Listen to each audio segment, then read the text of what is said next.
Hi everyone, today I want to show you this really cool colouring book. It's called the Witchy Wonders colouring book and it's by an artist called Stormseye Design. So this is not a book that I've come across very frequently. It's not a book that I've seen get talked about in the groups, the colouring groups and places like that. So because this is a small business, independent artist, obviously no AI used or anything like that, I really wanted to promote this this book and her work. So this is called The Witchy Wonders. She also has 5 books in total. So if you're not into witchy stuff, she's also got Frogs and Flowers and Weird and Wonderful, a tarot book and a mandala book. And then later on this year, I believe October, there will be another book coming out as well. And they're really, really well produced, high quality paper and things like that. So it's not often you see a completely independently published book without the help of a publisher that has been printed on really nice paper. So yes, so this is what it looks like. This is the front and this is the back. There are 32 colouring pages inside, all on one side of the paper. So you can use whatever it is that you want to use to colour them in with. And it's drawn by Scotland-based artist and illustrator Emma Peters. So it's just one lady doing all of the drawing and, you know, the production and everything like that. So here's what the inside title page looks like. And then we're straight into the actual colouring illustrations. So there's some really, really cool illustrations in this book. It's all, again, with that witchy kind of theme. So you've got a witch's cottage and lots of brambles and foliage and toadstools and things that you would forage for in the woods if you were going to make your own spells and stuff like that. Now, even though Emma does have a tarot book out, she's included a couple of tarot designs in this one. I'm not sure whether these particular designs also appear in the tarot books or if they're completely different. But anyway, you get the sun, and obviously this is a big, large format illustration. The gaps on this one are quite big, so you can practice blends, use your markers and things like that. You've got not too much detail on this one, but there is a variety of detail as you go through.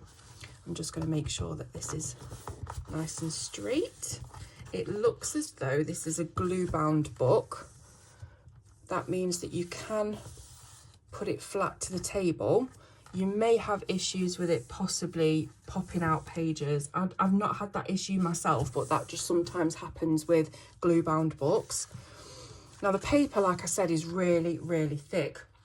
I believe that it's 170 GSM, so I don't know if you know what that means, but it's a pretty thick paper, and apparently it's suitable for pencils, pastels, markers and paint.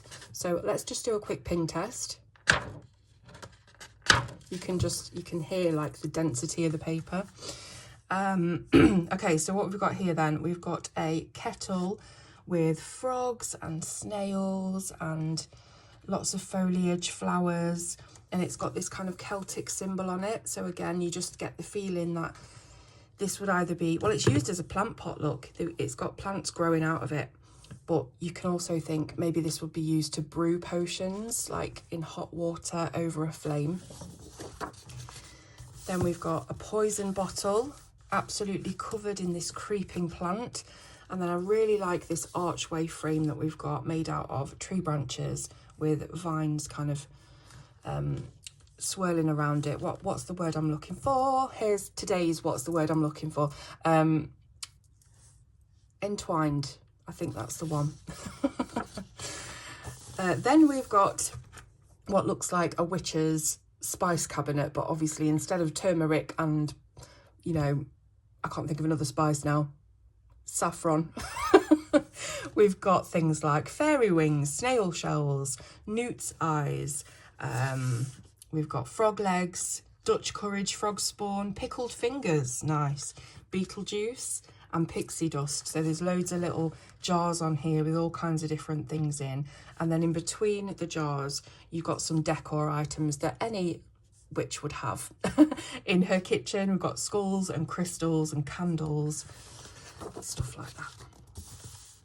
This one is a wreath with some hanging bells and some hanging little star charms as well, not star, sun, and again lots more creeping vines.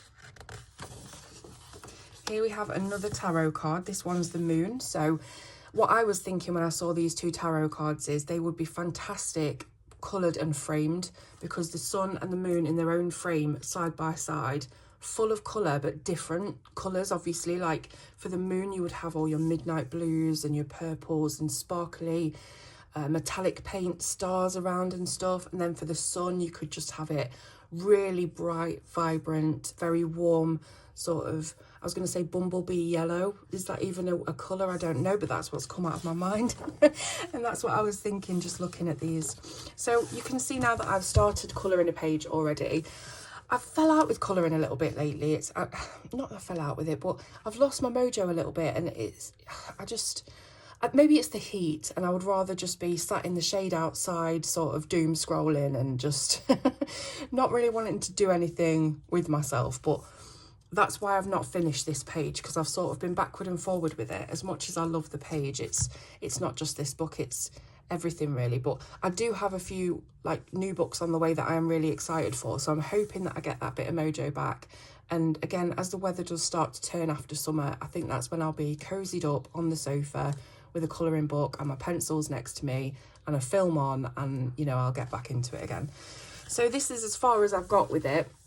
I used Prismacolor and Luminance pencils on this paper, and I found that both were brilliant, but the Luminance really took to this paper really nicely. I don't know why, because it's got like a tooth to it. You can feel it's toothy, but it's not heavy tooth.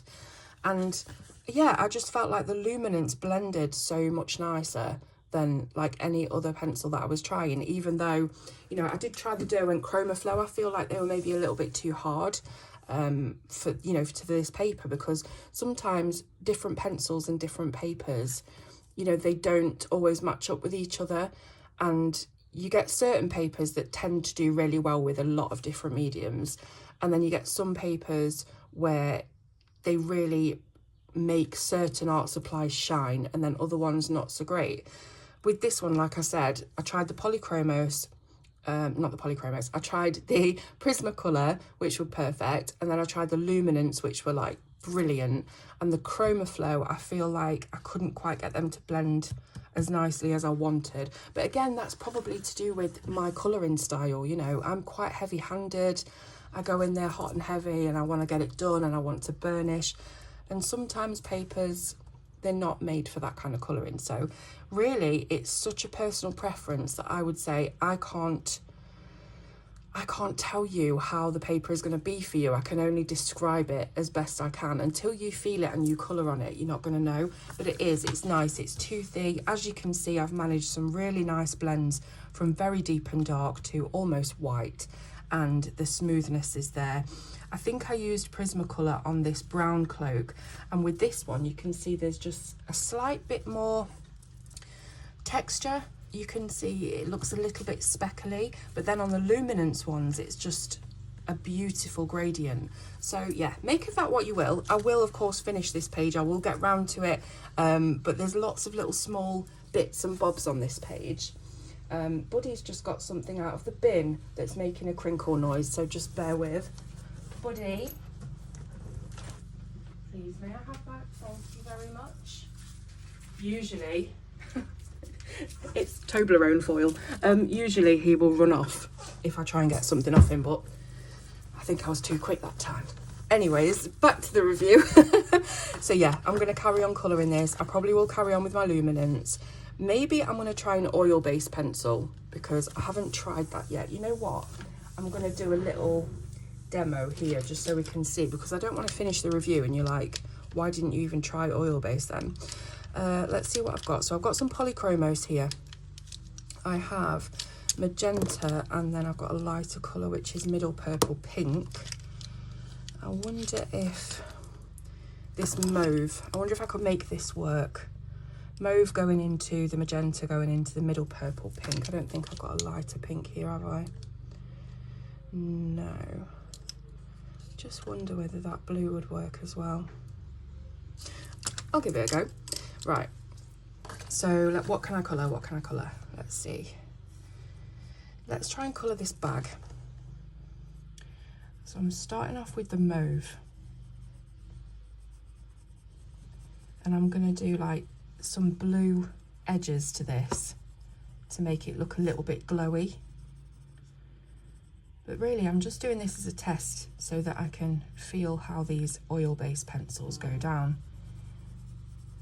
Really nice so far. It feels like the tooth is gripping onto the pigment really well.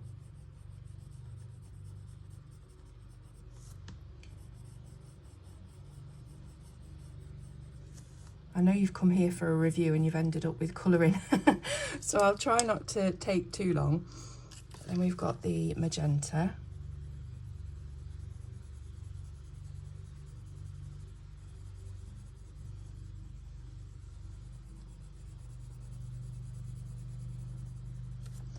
So again, with oil-based pencils, you do have to take your time, use some lighter layers. I am using quite light layers, but I'm going over it really fast, so it looks like I'm building up the colour really fast.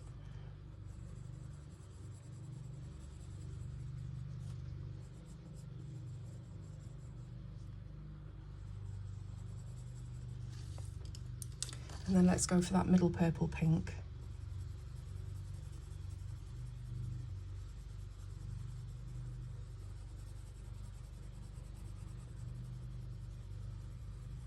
Being a bit naughty here, choosing a multicoloured gradient, but I want to put the paper through its paces in front of you so that you can see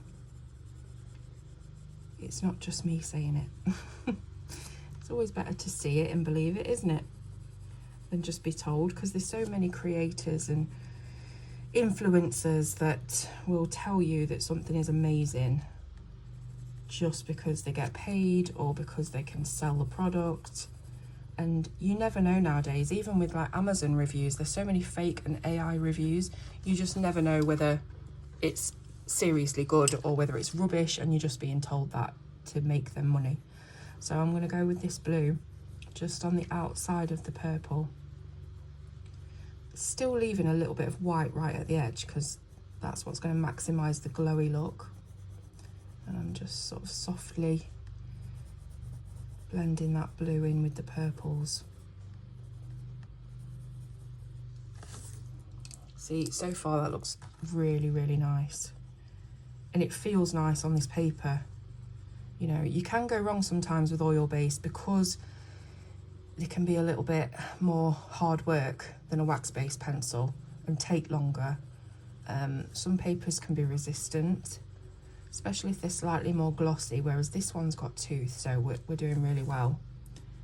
I'm not going to colour the entire bag because that would take a really long time, and I'm conscious of people just coming for a review and then being stuck with me while I colour. So I'm just going to make sure that this is pretty much burnished so that you can actually see the blend has been achieved in real time. But yes, just using these on this paper for this very small area, I think I may continue with polychromos on here because this is really, really nice colouring experience. And the results are beautiful. So I'm going to leave it at that. I'll keep those pencils aside, but just to bring it up to the camera so you can see, that has made a beautiful blend. And the little bit of blue, the glowy blue on the edge really pops it off, doesn't it? So yes, sorry for that little diversion, but I just wanted to make sure, you know, before you buy things, I like to tell you if they're going to be for you or not and give you all the information I can. So anyways, we'll move on. This was like Harry Potter inspired as well. I was looking at different kind of cloaks in Harry Potter and thinking of different witchy colours. So yeah. Then we've got some vials with plants inside. This one's got a crystal and a pentagram and some leaves. This one has a very small animal skull with some plants and flowers. And this one's got kind of a strange plant going on in the background there that has like roots growing out of its head. And it looks like it's got arms. You guys probably know what it is straight away. And then some toadstools as well, again with the beautiful arch. So all of this is hand-drawn. Emma does use her iPad, but again, digital drawing is not the same as you know, AI generated drawing. It's nowhere near. I think people get confused when you say it was drawn digitally. They think that a computer program has done it for you, and that is not the case. I have drawn on my iPad myself, and it is just as tricky and difficult as drawing with pen and paper. Believe me, it does take just the same amount of work. It's just easier for you to press undo if you mess a line up. This is lovely. So we've got a beehive with lots of bees floating around. You know, bees are my favourite. And we've again got the frame made out of the wood and the intertwined branches as well. This will be really, really nice coloured. I can imagine a beautiful sky blue colour with the yellowed orange honeycomb colours on this beehive, and it just popping off really nicely. We have another tarot card here. This is the world. So we've got the earth, obviously, to colour. We've got a butterfly. We've got monstera. Are they monstera plants? I hope so. And again, just reaching up and curving around the world. Really nice design for a tarot card. This one is a witch's cauldron, and the hat is making a lid over the cauldron, which is a really unique idea. I don't think I've seen that done in kind of witchy books before. And on top of the hat are a little kind of garland of flowers and toadstools.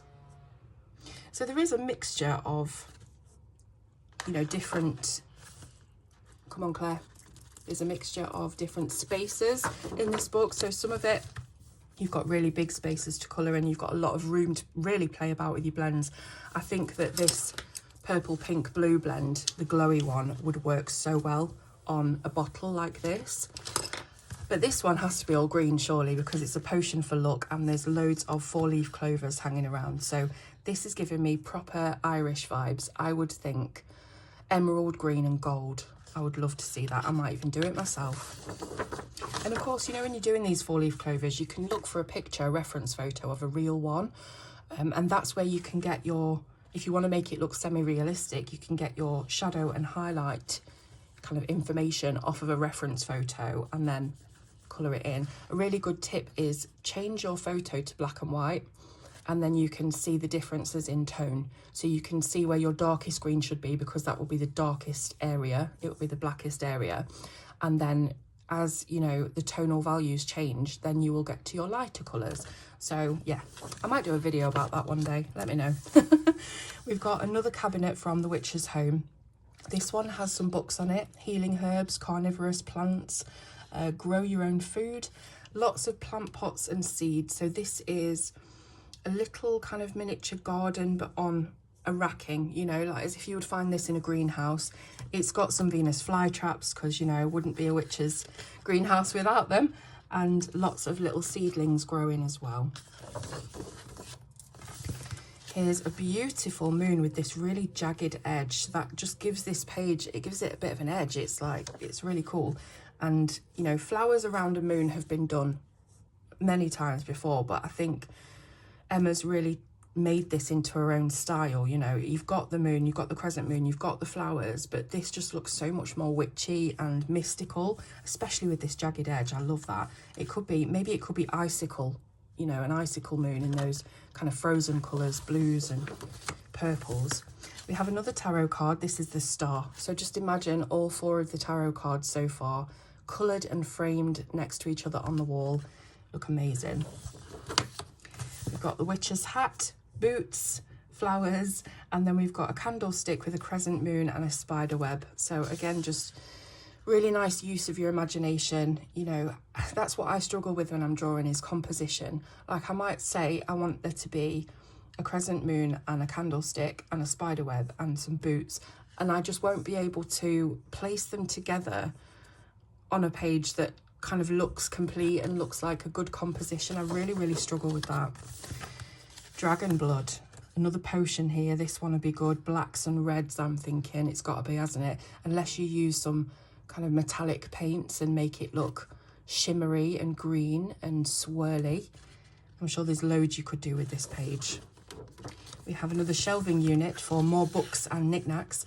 This time we've got some books on medicinal plants, elemental magic and pyromancy, which I'm guessing is something to do with flame, right? It's got a little campfire next to it, so I think pyro, that's the Latin flame or whatever, isn't it? Herbology, necromancy, spellcaster's compendium.